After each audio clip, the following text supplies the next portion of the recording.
Mga kababayan, Assalamualaikum.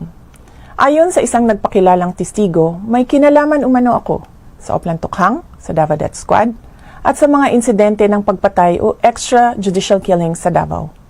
Bago ang script na ito, sa mga taon na nagsilbi ako bilang Vice Mayor at Mayor ng Davao City, ni minsan ay hindi naugnay ang aking pangalan sa isyong ito. Bigla na lang nagkaroon ng testigo laban sa akin nang mahalal ako na Vice President.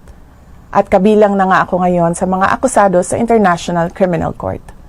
Maliban sa tiyempo, malinaw na sadyang pinilit lang na maidugtong ang pangalan ko sa isyong ito para ako maging akusado sa ICC.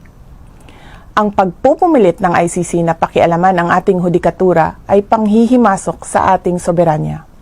Paglapasangan ito sa dignidad ng mga Pilipino at sa karangalan ng Pilipinas.